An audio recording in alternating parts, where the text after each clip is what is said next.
Hey everyone. We're gonna give folks another 1 to 2 minutes to join and then we will get started.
All right, we're gonna go ahead and get going.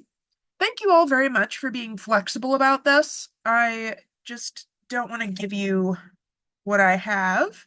Hopefully by Wednesday I will be all better and we'll be back in person. So, um, all right. So, as you guys know, today we're going to be starting to talk about the Late Bronze Age. So, what are you going to need for class today? From Canvas, you're going to need the in class day one Amarna letters 1, 4, and 7. You guys are going to do an activity with those after a little bit. So, eventually, you will need that file. So, this is our first of 3 days talking about the Late Bronze Age. We spend 3 days on the Late Bronze Age because it becomes this very complicated international kind of situation um, where we have many different empires doing many different things all at the same time, and you can't really divide them out and just look at Mesopotamia or just look at Egypt or just look at anything else. You have to look at everything at the same time. Oh, before I go any farther, can someone give me a thumbs up reaction if you can actually hear me? Thank you. All right. Okay. So we remember where we've been thus far in what we've been talking about, right? So we in Mesopotamia have gone up through the Old Babylonian and Old Assyrian periods. In Egypt, we've made it up through the Second Intermediate period. So if you look at these two lists, you can see that the Old Babylonian, Old Assyrian period is ending around 1595. The Second Intermediate period is ending around 1550. So we've come to a fairly similar time point in both Mesopotamia and Egypt. So what are we going today? We're going to do today. We're first going to introduce the competing powers of the Late Bronze Age, and then we're going to take a look at some actual letters between these great powers and see the kinds of conversations that they're having with one another because they're hilariously funny, honestly. The Late Bronze Age is my favorite. So we're going to start by talking a little bit about the competing powers of the Late Bronze Age. Okay, so last time we remember that as we were coming to the end of the second intermediate period, we had this situation where we had the Hyksos up in the delta with their kingdom, and the Hyksos were these rulers who were originally from Syria or Canaan, who were now controlling the northern part of Egypt, and they were in competition with the Egyptian kings of the city of Thebes, which was farther south along the Nile. At the end of class last time, we saw how the king of Thebes got together an army and was fighting the Hyksos to try to drive them out of Egypt so that the kings of Thebes could reunite Egypt. Okay. Right around this same time, up in Anatolia, a group called the Hittites end up uniting quite a lot of Anatolia in Syria in the Old Kingdom period. So if you guys remember Kanesh, that sort of important trade city that was trading with Ashur, right? So Kanesh and all of the Anatolian city-states around it all end up uniting as the Hittite Old Kingdom. Now, because the Hittites got to be quite powerful, this actually led to the end of the Old Babylonian period. So Hammurabi's last descendant ends up losing the throne after the Hittites bring an army all the way down from Anatolia to Babylon and sack the city of Babylon between 1595 and 1590 BCE. Now, after that, the Hittite Old Kingdom then has a bunch of internal problems, and it ends up shrinking back into a sort of medium-sized kingdom in Anatolia. So there's this period here where Babylon has kind of had the legs cut from under it. The Hittite kingdom has shrunk. There's now no major powers in Syria. And Egypt was in the second intermediate period. So there really weren't any like major powers once the Hittite Old Kingdom shrinks. So there's this moment when there aren't any major powers in the ancient Middle East. So if we're thinking about our map here, Egypt is in the intermediate period. So we have the Hyksos here, we have the kings of Thebes here, we have the Kushite kings down here.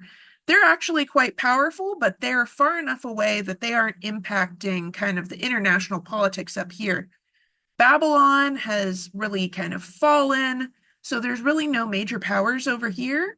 The Hittites are just a little kingdom in here. So there's really no one who's really powerful on the map. Now, this basically leaves a power vacuum in Syria. So up here in Syria, the Hittites have shrunk back. Assyria's not doing too well. There's Yamkhad around the modern city of Aleppo has fallen. This gives an opportunity for a kingdom called the Kingdom of Mitanni to start expanding in northern Syria and northern Mesopotamia. The Kingdom of Mitanni was dominated by an ethnic group known as the Hurrians. So the Hurrians have their own language family. They don't speak a Semitic language. They don't speak Sumerian. They have their own language, and they are kind of growing their kingdom in that space. Now, there's a big mix of people in this area. We have Hurrian people, Semitic people, Akkadian people, all kinds of people in this area. But the elites here are going to be Hurrian. In particular, there's a king of Mitanni named Paratarna or Baratarna in the early 1500s BCE who starts really putting together a bigger kingdom. So what basically happens is he starts out with a small kingdom here around Washikani, and then he starts making alliances with different small kingdoms that are also Hurrian dominated around here. And he manages to build out and bring people more and more tightly under his control. He takes over the city of Alalach over here. And so he manages to start putting together quite a lot of this area in blue here. In particular, he's very interested in controlling Ishua, this area up here, because they have really wonderful copper mines, and he really needs those copper mines so that he can make bronze and make weapons and farm implements and things like this. So he's really growing his power, and then he and his son by the time of his son, they've basically got this whole blue area here. So relatively quickly, they put together an important empire. At this time, the Hittites just kind of have this red area up here. Originally, the Hittites owned this too, but they end up losing it to the Hurrians, either at the end of the reign of Baratarna or during the reign of his son. And up here, I've just given you a cylinder seal in the Hurrian style. You can see there are some things that look kind of familiar from cylinder seals that we've seen before. But we also have this kind of more rounded style going on here. So part of this seems to be that a lot of their crafts in Mitanni were done in metal, where you're going to see usually this more rounded kind of style. And so when they're working in stone, they still are trying to maintain that more rounded style instead of making things more angular, the way the cylinder seals in Assyria and Babylon would be.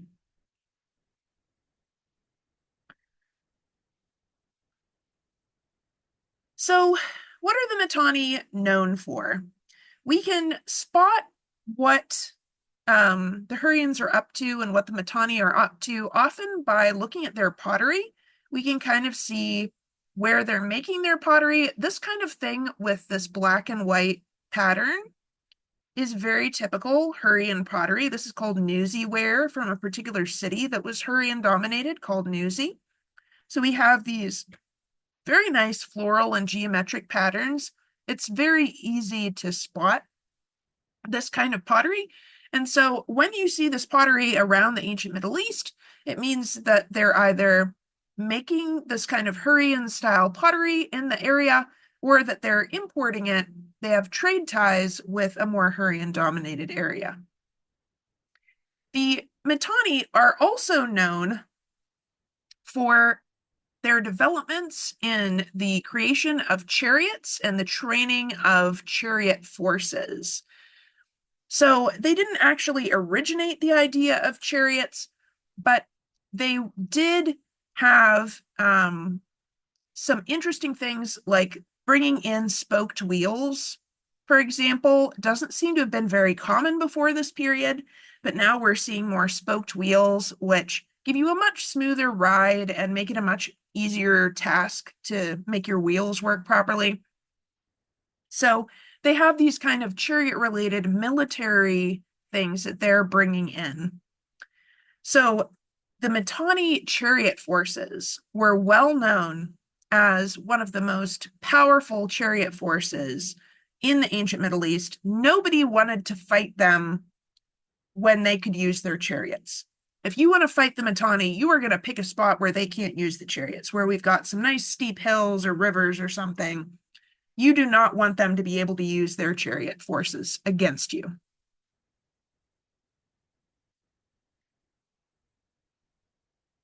While we actually haven't been able to find their main capital of Washukani, possibly it's under another site. There have been some suggestions that it's under Tel Fakaria. We do have some other Hurrian palaces, such as the palace at Nagar. We've got a little picture of it here from the excavation. You can see that we have this kind of large complex of palaces and temples close to each other at Tel Brak. And so they're doing quite extensive building here. It's not clear how common it was for them to have these kind of large monumental buildings, but they certainly had a number of important cities with very large monumental buildings. If you look up here at the ground plan of the palace, do you guys see how thick these walls are? This usually means that you have a multi-story building. Based on the thickness of this wall, this palace may have been even a three-story building, which is very impressive in the ancient Near East. So the Mitanni have these interesting kind of military things that they're doing. They're using the Hurrian language quite a lot. They're building palaces. They're building this kingdom in northern Syria and upper Mesopotamia. Meanwhile, what's going on down in Mesopotamia? So Hammurabi's dynasty is gone, and the Hittites came through, they sacked Babylon, and so Babylon was not doing very well. There were holes in its walls, it had lost its organization and its military. Mesopotamia had basically fallen back apart into small kingdoms once again. During this time period, a group of people known as the Kassites moved in from the east. The Kassites were another of these many groups of pastoral nomads, so who were coming in. They had not previously had reading and writing in their society, so of course the local Mesopotamians are like, oh no, the uncivilized people. However, the Kassites were very militarily organized, and they seem to have had a clear idea of what they needed to do in order to become part of Mesopotamia. So they move in, and we see them very quickly kind of adopting Babylonian culture and religion and art and things like this. And they quickly gain control of the city of Babylon and start trying to regain the Babylonian Empire. So they start building in central and southern Mesopotamia what becomes known as the Middle Babylonian Empire. Now, unfortunately, we don't have a ton of records from these Kassite kings of Babylon. It's not clear if we just haven't found them yet, or if the Kassites, who are bringing in this much lower literacy level, if they didn't record things as much, if they did things more orally and continued to do things more orally after they were in control of Babylon, that's a possibility. But we don't know a whole lot about what's going on with them during this period. Anyway, the Kassites are now in control of Babylon. They're building it back to importance. We do have some very interesting art from the Kassites. These here are two examples of kadurus, otherwise known as boundary stones. These are basically stone stelae that they would set up at the borders of their empire, and they would have all these interesting images on them. So like here you can see that we're invoking some gods here. We've got a sun disk here and a moon disk here. We can see some temples here pictured. And then we have these people in kind of traditional Kassite Babylonian clothing with the fringe here. You guys see the fringe? That's very Kassite. And they're going along with their animals. So they're kind of showing you, this is our heritage. We're these kind of pastoral nomadic people. And we also get images like this one, which the elements that are in this picture are more kind of traditionally Mesopotamian. So we have this ruler with his hat on, sitting enthroned and kind of looking at what's going on. And we have all these kind of animals and things in front of him. So this seems to be a god with these kind of lines on his hat representing horns, and then these things in front of him being offerings that were offered to him. So that basic idea is pretty common in Mesopotamia, but the way that things look is a little bit different. Also, notice we seem to have a dog down here. We don't really get a lot of dogs in earlier Babylonian art, but the Kassites seem to like dogs.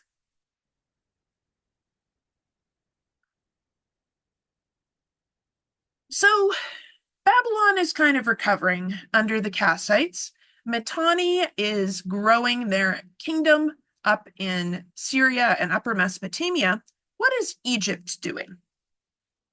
Well, right around 1550 BCE, Ahmose, the king of Thebes, drives out the Hyksos from the northern part of Egypt, and he even follows them into Asia as they retreat and destroys their Canaanite fortress Sharuhain, which is in what would now today be southern Israel. Okay. So he reunites Egypt at this time and reestablishes the capital city in Memphis. So he's not using Thebes as his capital. He understands that he needs to be kind of closer to the north to be able to control what's going on, but he's using a very traditional Egyptian capital there at Memphis.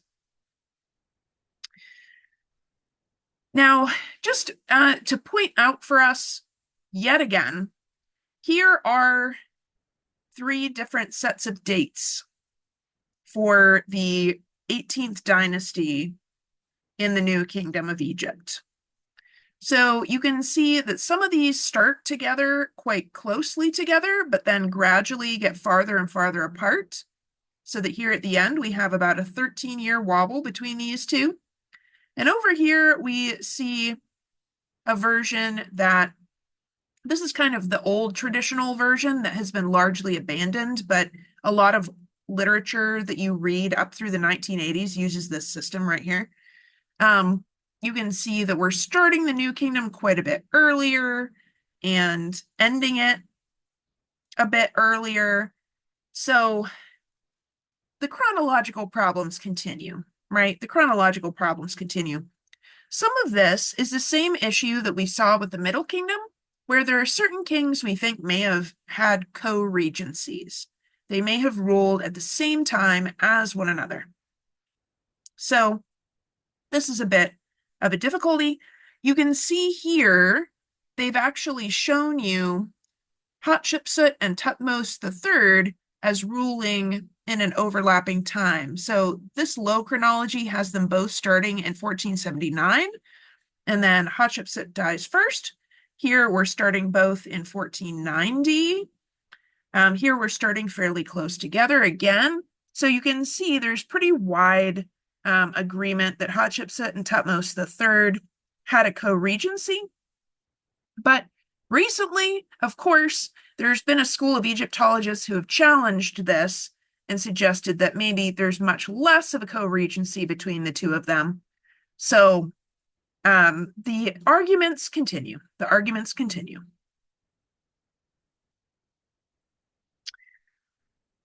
All right, so what is actually going on during this period, the New Kingdom period of Egypt? Thutmose of Thebes has reunited Egypt. What happens with his dynasty?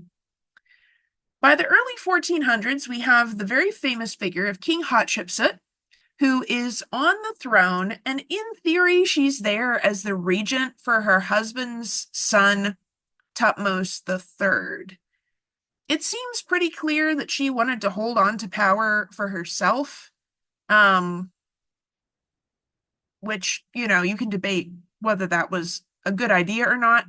When she became king, her husband's son, Thutmose III, was still like college age, so it's reasonable there would be a regent, but then she doesn't seem to want to let go of power for her husband's son, Thutmose III. So Thutmose III seems to have been somewhat worried that he was going to get assassinated, because he then spends the first several decades of his co-regency with her campaigning as far away from central Egypt as he can get. In particular, he fights a lot of campaigns into Asia, into Canaan and Syria. He's not really trying to hold on to territory once again, but he is maintaining control of the trade route that goes up along the Mediterranean Sea. And he is, anytime he would march into the area, the locals would just immediately surrender and send him presents, because nobody wanted to fight this guy. He was very militarily gifted. Now, because he's going up into Syria and he's interested in some of the large trade cities there and the trade routes up there in Syria, this brings him into conflict with the kingdom of Mitanni. So the Mitanni are also up there. They do not like this. Now, Thutmose III and Baratarna, that first really powerful king of Mitanni, end up fighting over these Syrian city-states in this region. So they're fighting back and forth, especially over this area here, which is striped in blue and yellow. So they're fighting, fighting, fighting over this. Sometimes Tutmos gets as far north as Aleppo. Sometimes the Mitanni are coming down to Kadesh. So things are messy. Things are very messy.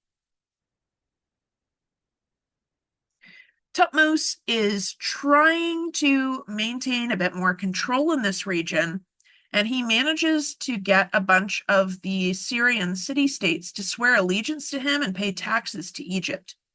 However, after he eventually dies, his son is not as impressive as he is, and so all these Syrian city-states and Canaanite city-states rebel against him. They want to go back to being either independent or working for Mitanni. So things kind of fall apart for a while at that moment.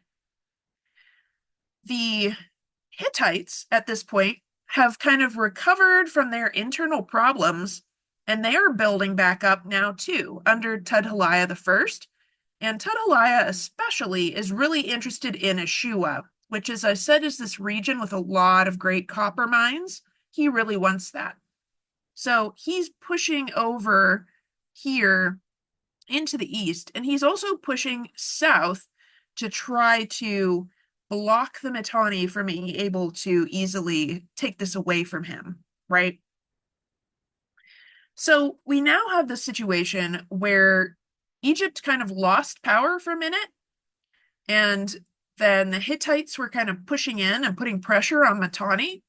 So the kings of Mitanni look at this situation and they're like, the last thing we want is to fight a two-front war, to have to fight the Hittites up here and the Egyptians down here. This is not going to go well. So they have to decide what is more important for us to hold on to. We want these copper mines. We really want to keep the copper mines. So that means if we want to fight the Hittites, we need to not be fighting the Egyptians. So at that point, Tutmos IV, the new pharaoh of Egypt, makes a treaty and a marriage alliance with the new king of Mitanni, Artatama, right around 1403. So Egypt and Mitanni are now going to remain buddies for the rest of the existence of the Mitanni kingdom. Okay? They made this alliance. They're going to work together to kind of hold off the Hittites and kind of do a most favored nation trade status thing. Okay. So what are we basically looking at this point?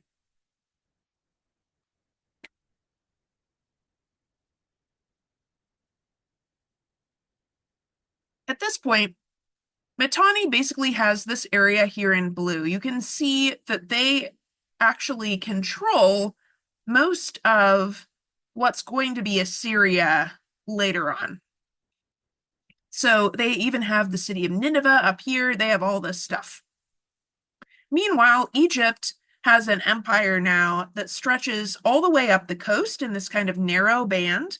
They control Canaan and they control part of Syria, including some of these very wealthy, very important trade cities. So this is Gubla here. That's the ancient name of Byblos. We've talked about Byblos before. Their empire also stretches south into Kush at this point, but there was not room for that on the slide. Okay. Does anyone have any questions so far? I know that's been kind of a lot of information relatively quickly. Yes, Hayden. If you go back one slide really quickly, is were there any conflicts between Egypt and if people were living in what would be modern Saudi Arabia? That's a great question. So at this point, the people in Arabia, um, for the most part, the kind of organized kingdoms are down to the south along the southern coast of the Arabian Peninsula. There is quite a lot of trade coming up and down the King's Highway here. But Yeah. the people from Arabia are pretty used to the locals here kind of trying to control the trade once it kind of passes the southern Dead Sea region. Hmm. So there aren't too many conflicts going on with them at this point. There are going to be some conflicts later on.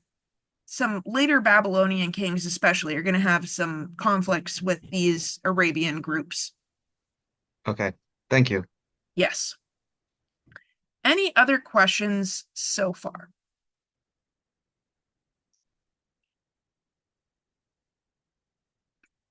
All right. Okay. So now we reach a really kind of interesting moment in Egyptian history and in the history of the ancient Middle East more broadly. So by the time we get to the reign of Amenhotep III, who is ruling from about 1400 to the middle of the 1300s, he has a large, stable Syro-Canaanite empire in addition to Egypt and Nubia. So unlike Tutmos III, who wasn't really into territory control as much as he was into resource control, Amenhotep is kind of controlling the territory. He wants all the little city states in Syria and Canaan to be his vassals, pay taxes to him, and do what he tells them to do. So all these vassal rulers, these kind of lesser kings of these little Syro-Canaanite city-states, are sending him tribute and resources, theoretically in exchange for his protection, whether that's protection against the Hittites or protection against the Mitanni, or theoretically protection against each other. But as we'll talk about on Wednesday, the Egyptians don't seem to have been great about getting the vassals to not attack each other. He also establishes Egyptian garrisons, so centers for troops, and kind of administrative and scribal centers throughout the region. So if we look at this map here, here's Jerusalem. Here's the Dead Sea and the Jordan River and the Sea of Galilee. And then here's Tyre up here to kind of, and here's Byblos. So this is all the Mediterranean coast. If we go this way down here, this is Egypt, right? So this whole area is controlled by Egypt. And he has a bunch of kind of important centers around here. And all the people here that you see, except maybe Damascus, are his vassals. They're supposed to pay taxes to him. They're supposed to do what he asks them to do.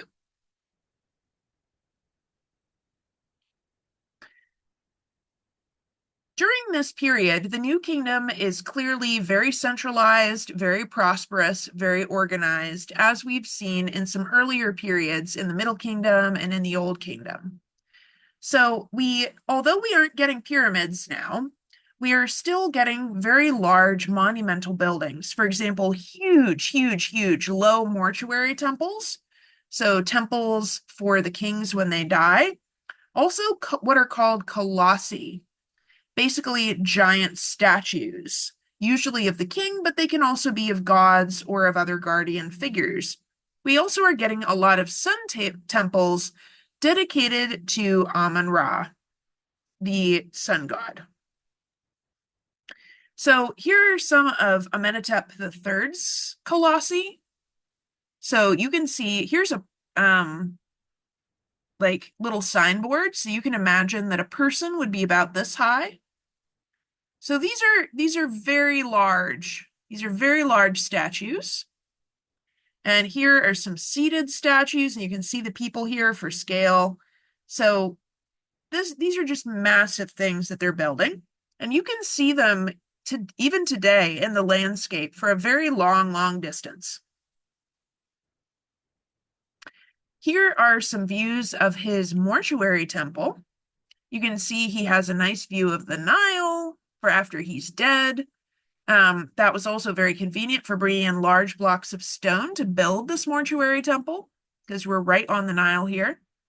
So he has these huge colonnades, and he also has tons and tons of statues, as you can see here in the bottom right.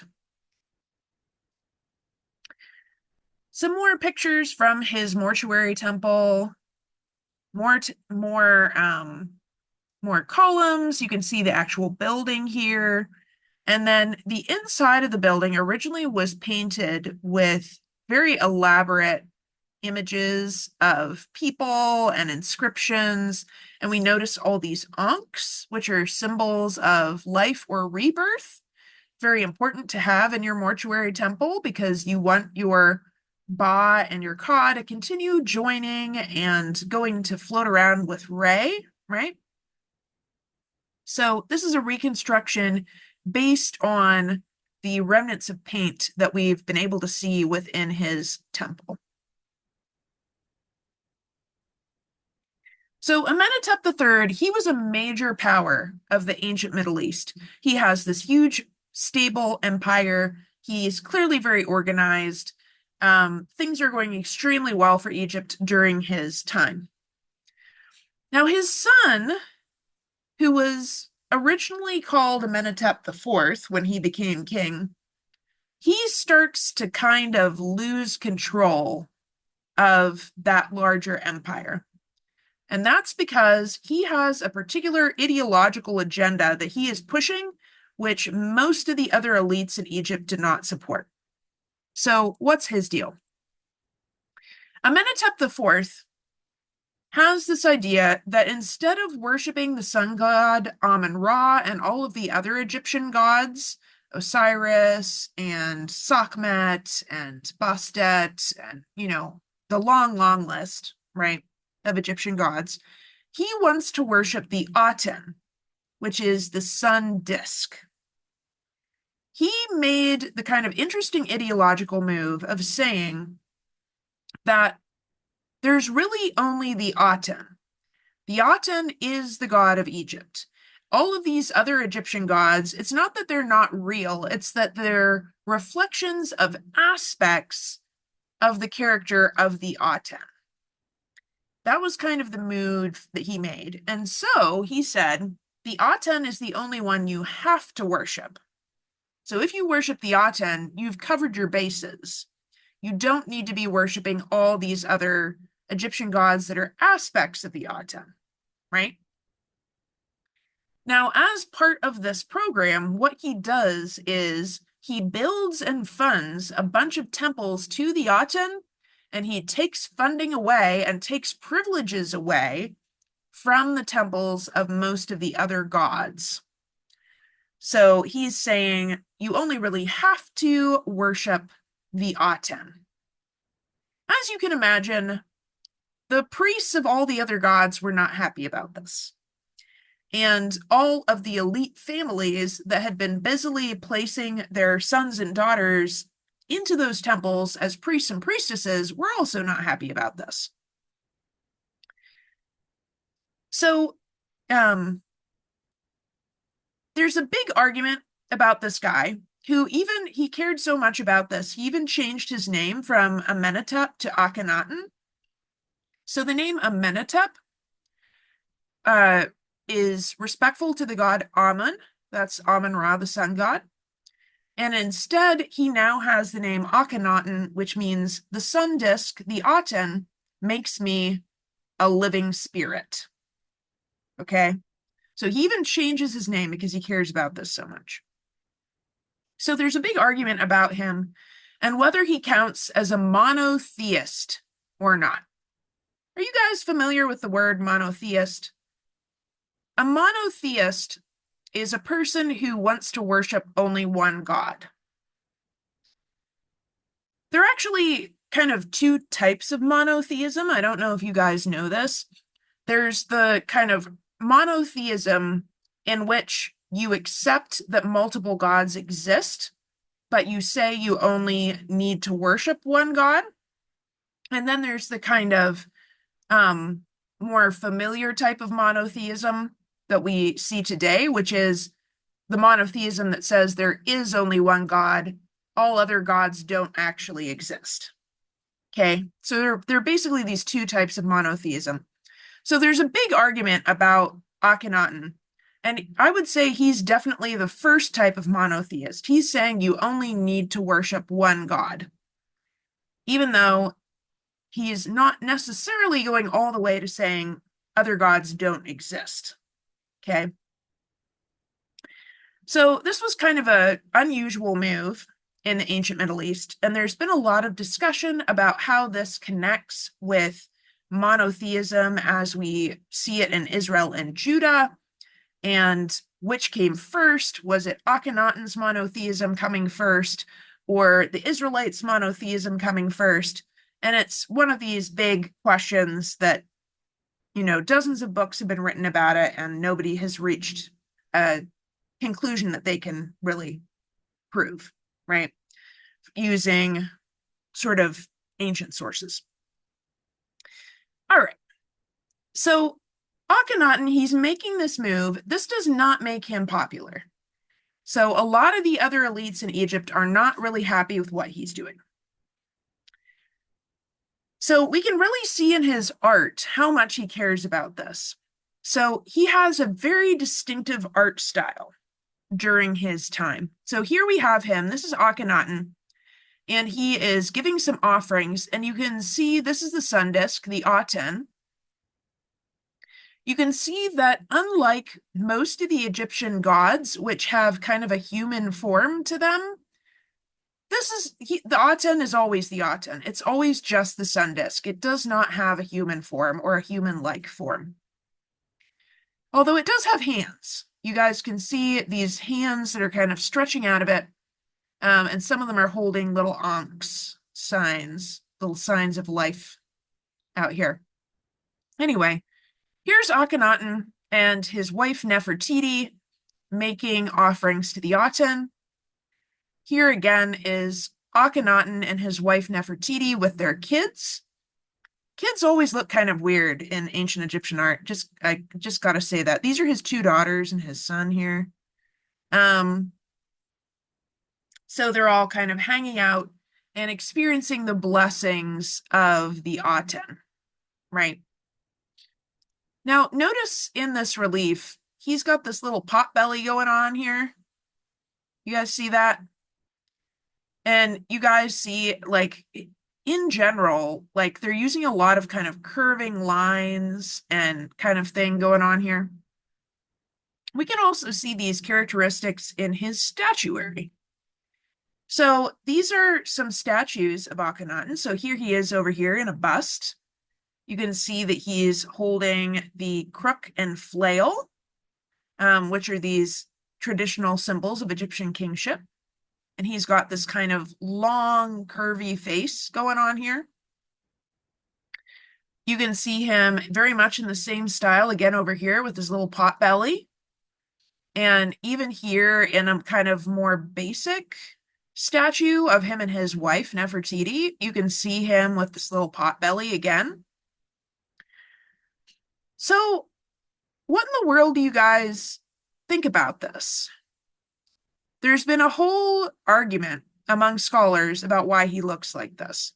Did he have some kind of health problem? Or is this just symbolic? If it's symbolic, what is it symbolic of?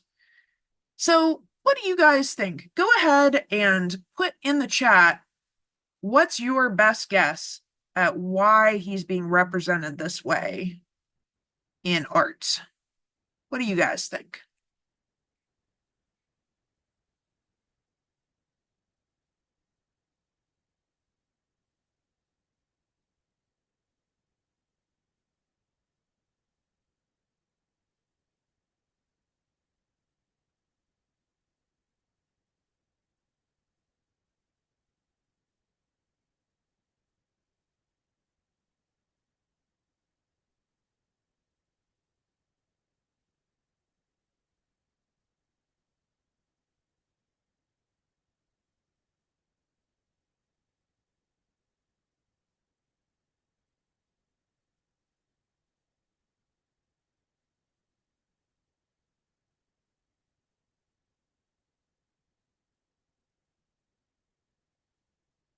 Okay, so we have a couple of good suggestions in chat.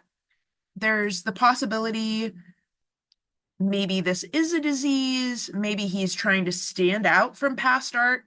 He definitely did try to revolutionize a lot of things in ancient Egypt. He really was trying to change the whole culture and the whole society, and the society did not appreciate this necessarily. Um, but you guys have also brought up something that I would say probably the majority of scholars have gone with, which is that this is connecting back to signs of fertility and abundance. So, similarly, how in the Middle Kingdom, we saw that Mentuhotep and some of the other kings, they would be represented colored black or green because they were identifying with Osiris, who has this kind of fertility aspect. This is a different way of representing fertility and abundance. So it's saying, hey, I'm not skinny. I've got a little pot belly. I'm doing well for myself. I'm being blessed by the gods. We have this prosperity. That's where most scholars probably are at this point.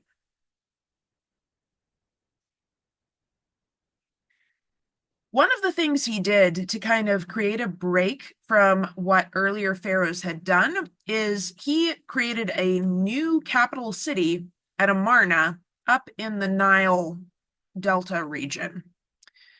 There isn't a whole lot to see in Amarna now for various reasons.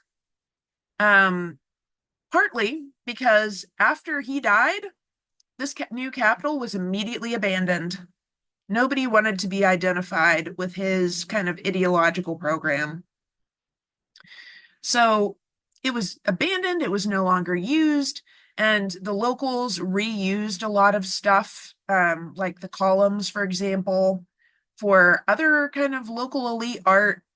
So, but you can still see we had some columned patios here, we had side rooms. It was a large palace, a large complex. You can see some obelisks are still there. So it was originally a large and impressive site. Now, during the time of Amenhotep III and Akhenaten, Egypt was one of the main members of what scholars like to call the Great Powers Club in the ancient Middle East. What was the Great Powers Club? The Great Powers Club included the New Kingdom rulers of Egypt, the rulers of Mitanni, the Hittite Empire or Hittite New Kingdom. Different people use different terms for the same thing. The Kassite kings of Babylon during the Middle Babylonian period. A little later, the kings of Assyria and the kings of Elam will also join the club. Now, why do we call it the Great Powers Club? What is this about? Do you guys see? Here's a timeline kind of showing you when we have centralized important powers in different regions. Do you guys see this point right here when all these different kingdoms are active at the same time? They're all active at the same time. They're all competing for resources. They're all doing trade. They're all trading with one another. They're all fighting one another. They're all doing diplomacy with one another. It was a very international moment in the ancient world. So these great powers, as we're going to see in a minute, were constantly talking to each other through diplomatic and not so diplomatic letters. And they had a lot of things to say. So we will get a chance in the second half of class today to see how they're interacting with one another and why they seem to be doing what they're doing. Like, how does this work when you have all these different empires active at the same time? Any questions about all that?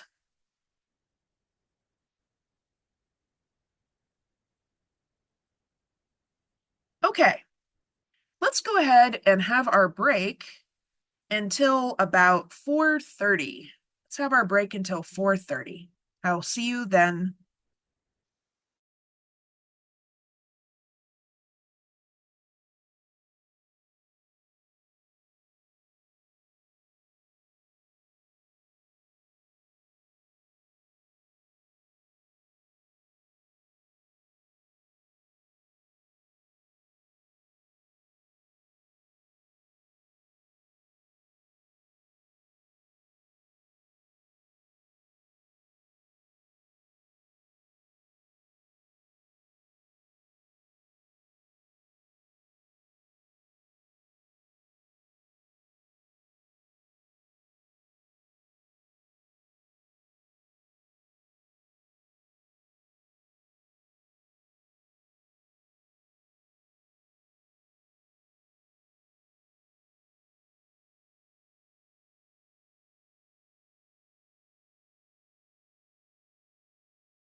Okay.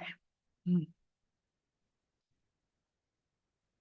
Let's take a look at an example of these great kings talking to one another through what are called the Amarna letters. Hmm.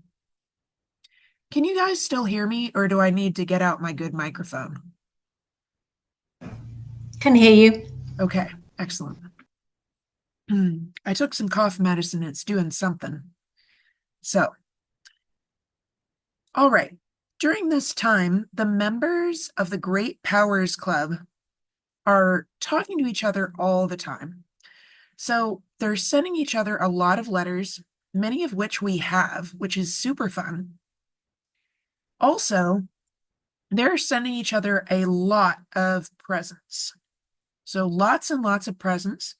And we'll talk a bit about why they're doing this. They're also sending trade goods, but they might disguise them as presents, kind of. And occasionally we see them making marriage alliances between them. Now, what can be really funny is you can be reading these letters and they're being all polite to one another and greeting one another so politely, being like, how's your health? I hope your wives and your chariots and your sons are all well. And they don't mention they're technically at war at that moment.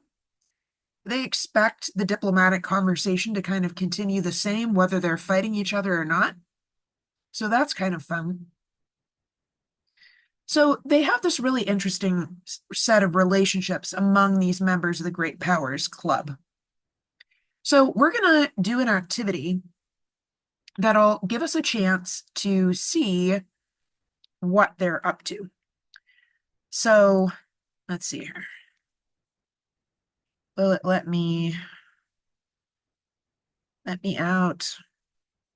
There we go. So what we're going to do is we're going to see from the couple of examples on Canvas, what I'm going to do is I'm going to put you guys in breakout rooms and let you read these letters. And then I've moved our in-class activity onto Canvas. So there is a spot on Canvas. Let me show you where it is. Here we go. Show you. Yeah, right here. So if you look on Canvas, under today's module, you guys can see the Amarna Letters Great Powers activity, and it has some questions about these three letters that are right here, letters 1, 4, and 7. So I'm going to give you guys about 15 minutes to work with your group and answer those questions about the letters. And then we're going to talk about what you got. These letters are super funny. They're all from a particular guy named Kadashman Enlil, who is the Kassite king of the Middle Babylonian Kingdom. And he is writing, I think it's to Amenhotep III that he's writing here.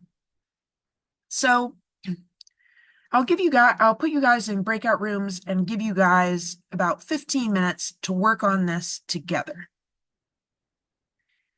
All right.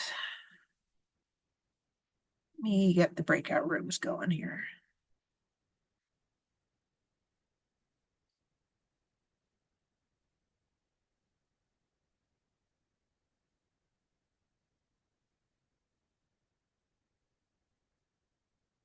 Okay. I am opening the room, so you guys need to hit the little thing to join the room.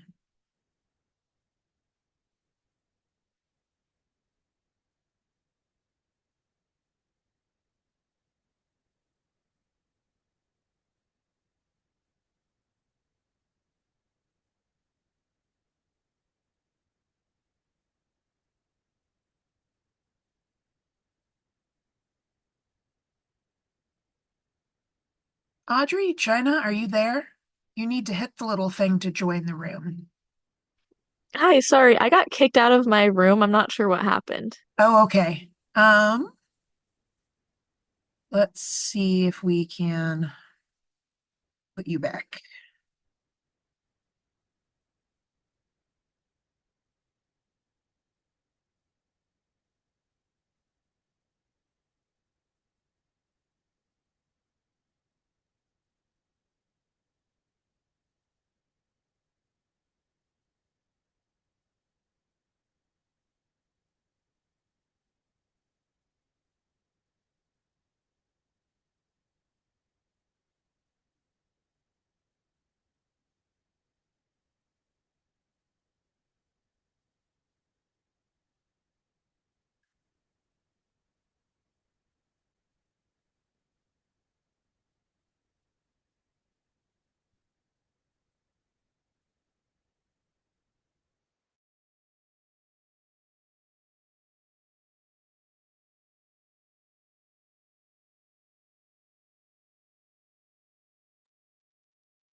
Okay, I think we have everyone back now.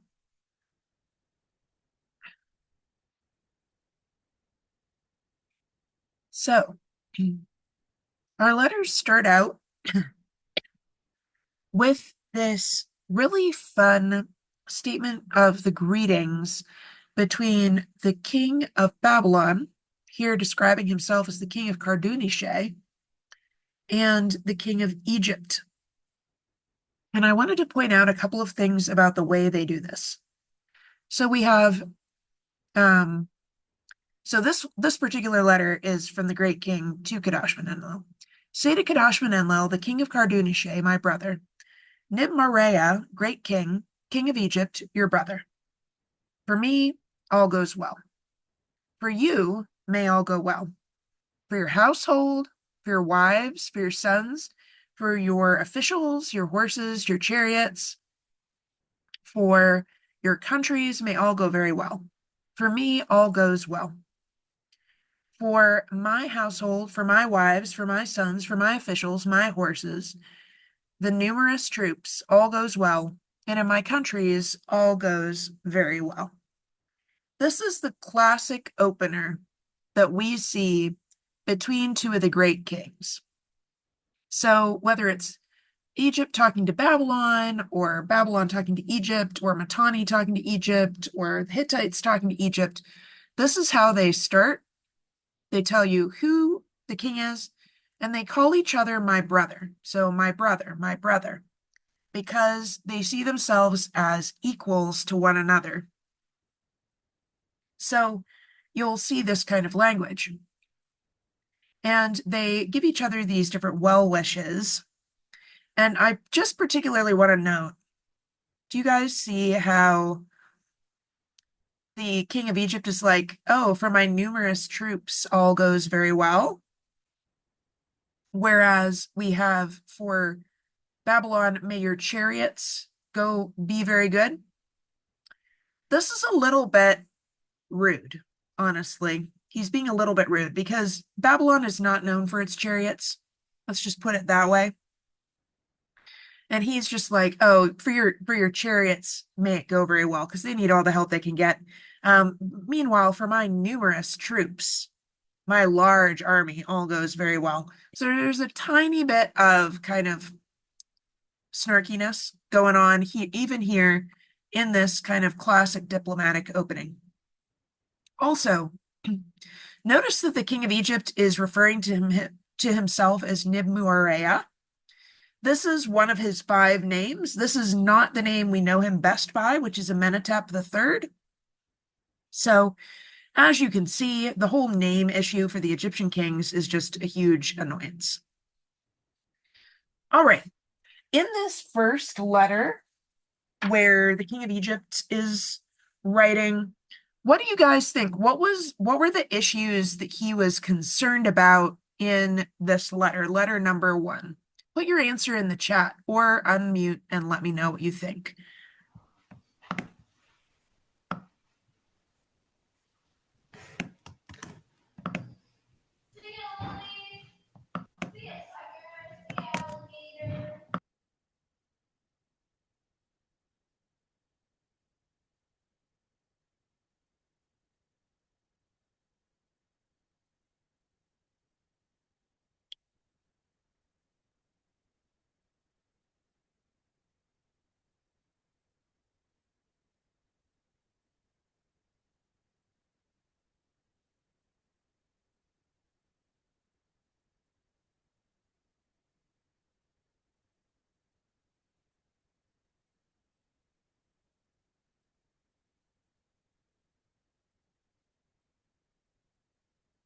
Okay. Yes. So there's this important issue going on about these marriage alliances. So there's this marriage connection that has happened, and they're not very happy with one another about this. So let's take a look at this and kind of break it down a little bit. So the Pharaoh is writing this letter, but he goes in and he immediately starts quoting a letter from Kadashman-Enlil, king of Babylon. So basically, the Pharaoh has asked Kadashman Enlil to send him one of his daughters for a marriage alliance. However, Kadashman Enlil is like, my father gave you my sister already in a marriage alliance. What happened to her? Where is she? Nobody has seen her to know if she's alive or dead. So the king of Egypt is writing back and being grumpy about this, and he's like, well, maybe you should try sending somebody who can identify her. You see this? Did you, however, ever send here a dignitary of yours who knows your sister, who could speak with her and identify her? The men you sent her here are nobodies. There has been no one among them who knows her, who was an intimate of your father, and who could identify her. So he's like, you're refusing to give me your daughter in a marriage alliance because you can't tell what happened to your sister, but you keep refusing to send somebody who's important enough that they would actually know what she looks like and can identify her. So this is a problem. So, and then apparently there had been this earlier moment when the Pharaoh brought out this sister, or claims he brought out this sister, and said, here she is. But the messengers didn't know her, whether it was my sister who was at your side. Um, so Amenhotep is continuing to complain and saying, why don't you send me someone who can actually identify her and tell me you if she's here and if she's okay? And apparently, the king of Babylon has even accused the Pharaoh of trying to pass off some random woman as a Babylonian princess. So, because she didn't talk, apparently. But the Pharaoh's like, come on, man. If she was dead, why would I not tell you she was dead? So he's like, she's fine. Just send somebody who can properly identify her. So this is kind of a weird debate that they're having, right? On the one hand, do do they actually seem does it seem to you like Kadashman Enlil of Babylon is actually concerned about his sister, or what? Put your answer in the chat. Do you feel like he's actually concerned about your sister, about his sister, and why or why not?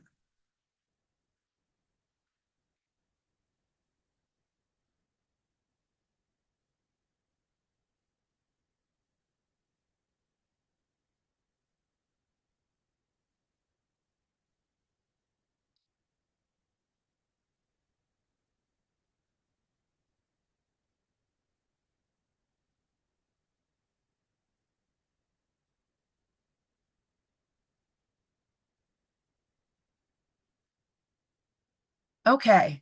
So the folks in the chat seem kind of skeptical about whether Kadashman Enlil really cares about his sister or not here.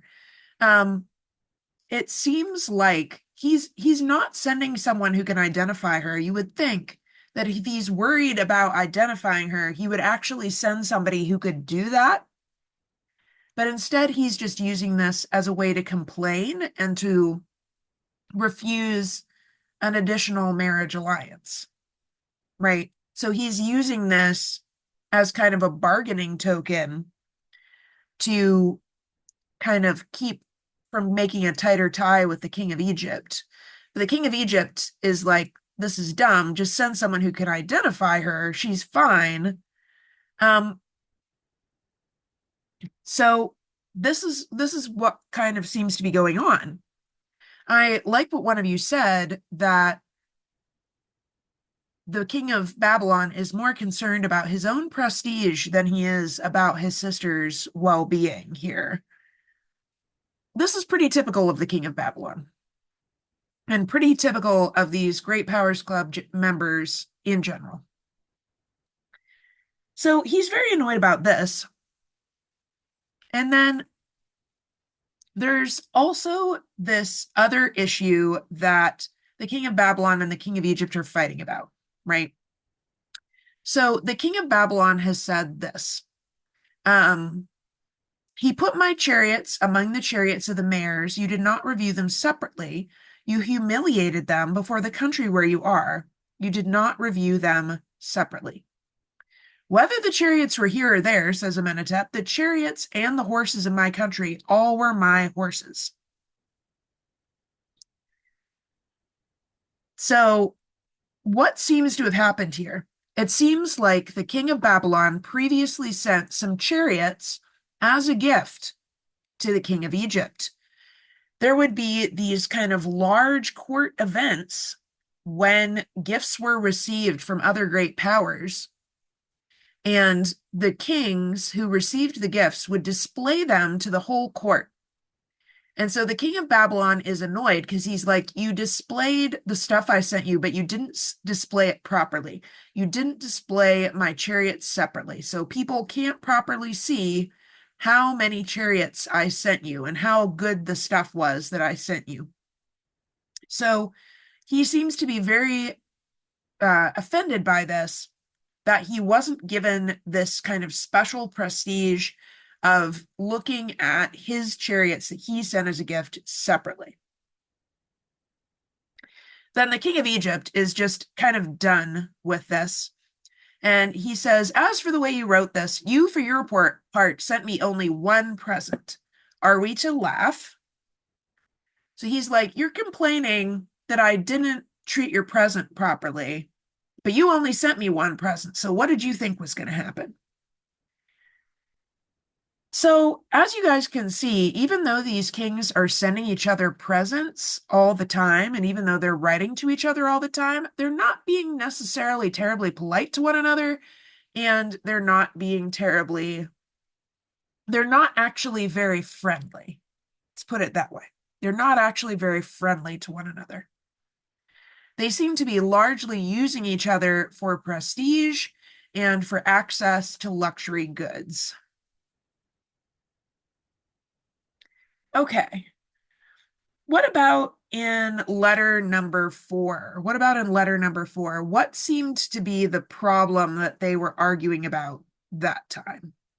Put your answer in the chat.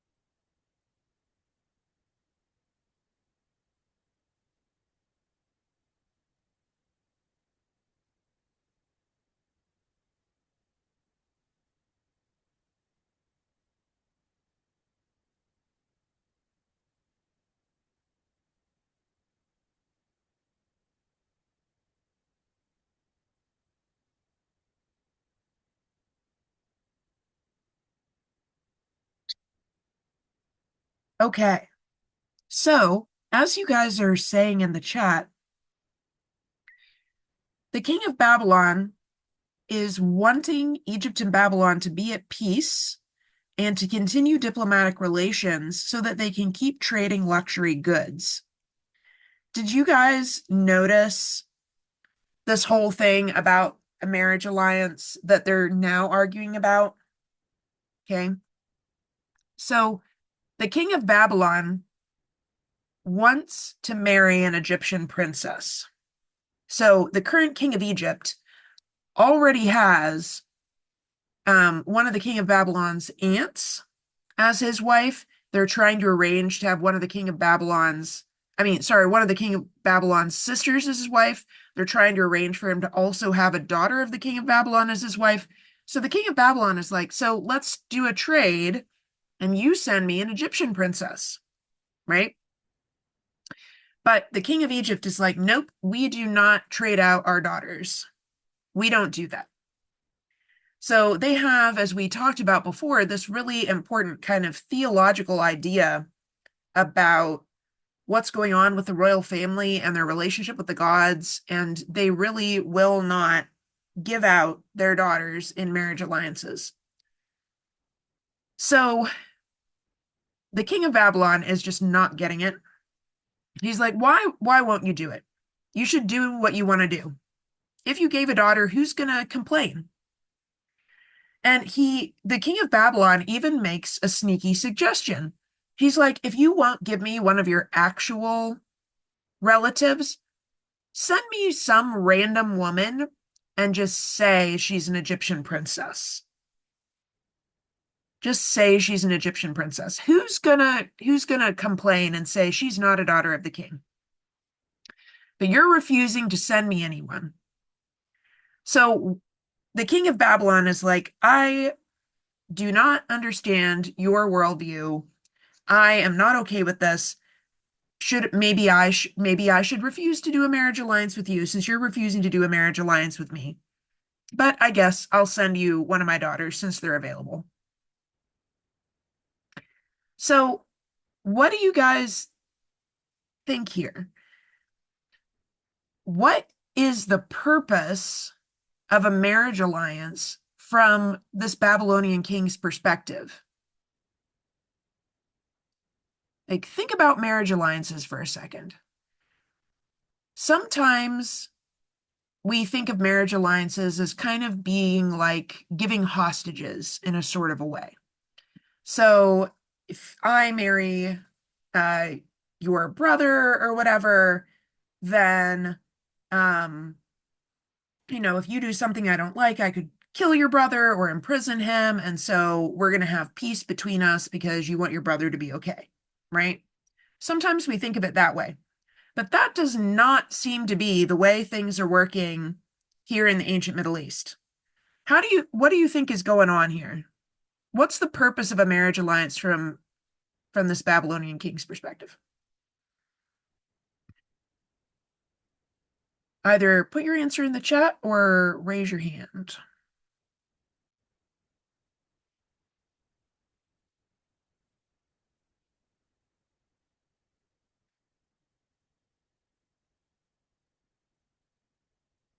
Yeah, once again, it seems to be a thing about prestige. It seems to be about being able to tell your court and your nobles, here, look, see how much the king of Egypt valued me. He sent me one of his family members, which is something that no one else has ever gotten from Egypt. So it's very much about prestige. It's all about prestige in the way these great kings are communicating with one another and what they're trying to do. So, how fancy were the gifts? Did you display my gifts correctly? These marriage alliances more for prestige than anything else. So, this is a really kind of different way of looking at the world. All right, what about letter 7? Letter 7 really makes you kind of wonder. Um, Hold on. I had one more slide about letter 4 here. Um, so in letter 4, we also have the issue of the gold, and we can see how very, very invested in getting gold the king of Babylon is. Most of the letters from the great kings to the king of Egypt are asking for gold because Egypt had the best gold access of any of the members of the Great Powers Club. So notice this. If you send the gold I wrote you about, I will give you my daughter. So that kind of gives you an idea of how the king of Babylon is thinking. But if you don't send me the gold fast enough, what's the point of your sending me gold? Because I'm not going to need it once I finish this project that I'm working on. So he's like, send me the gold, send me the gold right now. Send me whatever is on hand as much as possible. You notice this?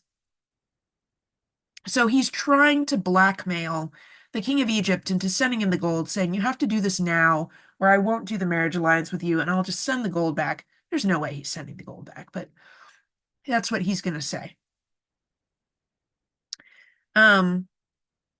And he's like, you should personally check the gold. Make sure it's good quality gold, because the last time you sent me gold, once we started melting it, There was not that much good gold there. So you need to make a personal check and make sure that you've sent me really good gold. There's also a lot of complaints in these letters that the gold wasn't good enough that the king of Egypt sent them. They're always complaining about this. All right. How about in letter number 7? What's the main issue in letter 7 that they're arguing about? Put your answer in the chat.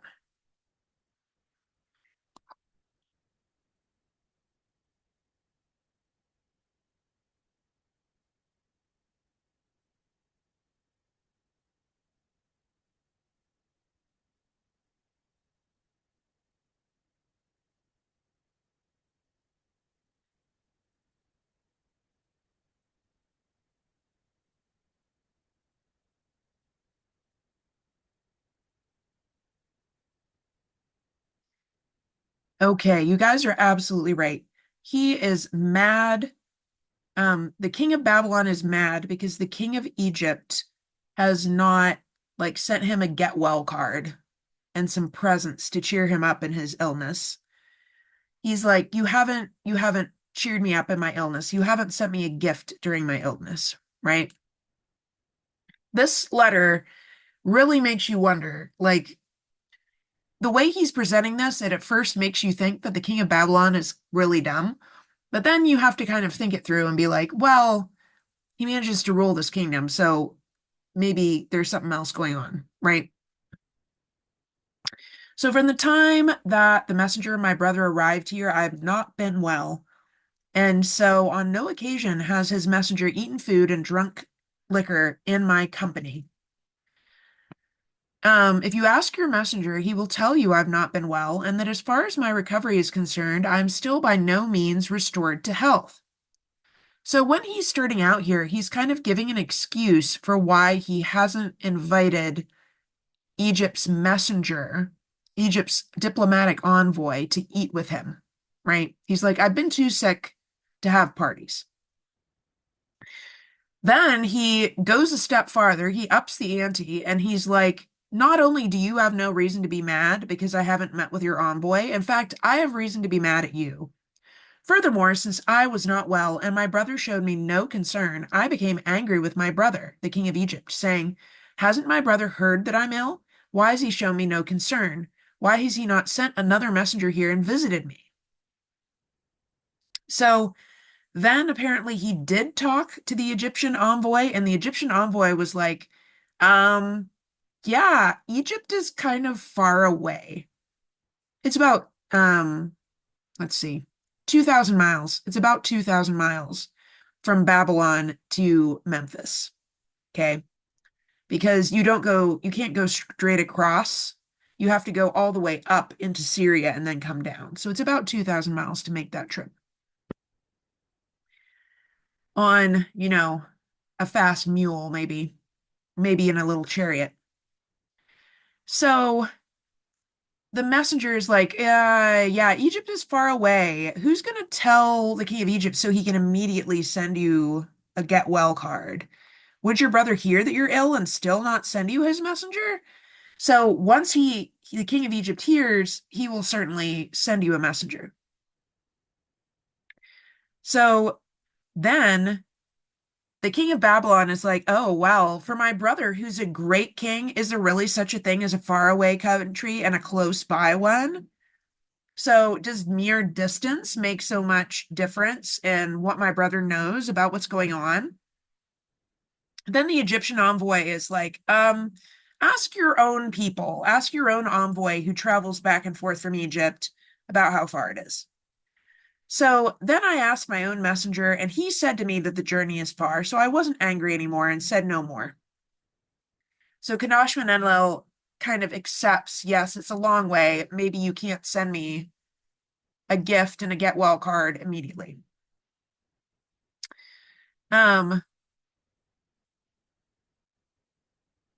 so then he's like, so I'll just send my greetings to you. And notice this here at the end. As I am told, the journey is difficult, water cut off, and the weather hot. So I am not sending many beautiful greeting gifts. So now he's saying, now that I know how far it is, I'm not going to send you that many gifts because it's such a long way. You guys notice this? As soon as the weather improves, my next messenger to come, I will have bring many beautiful greeting gifts to my brother. Furthermore, whatever my brother wants, let my brother write to me so it can be taken from the house. So he's trying to sound friendly while kind of complaining about a number of different things.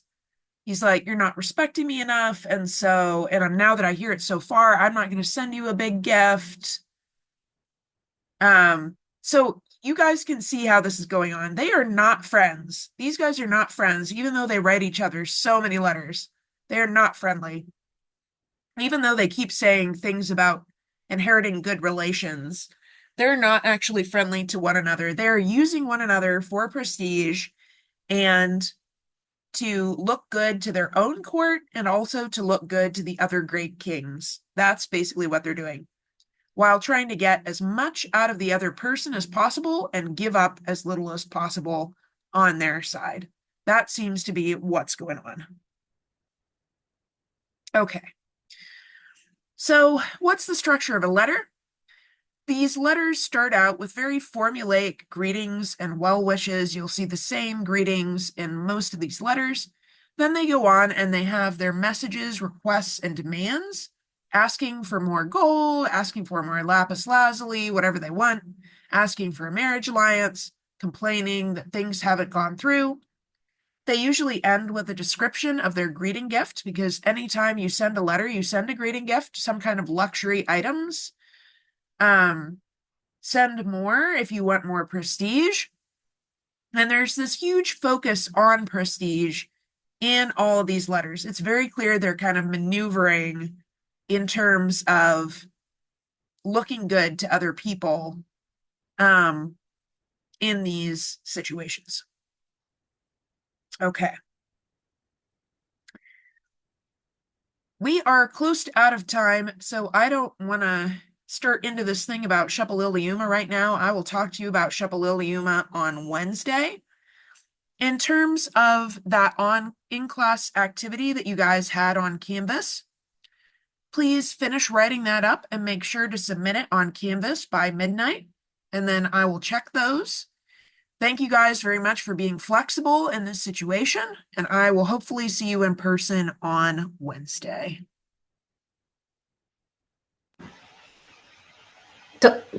Dr. M?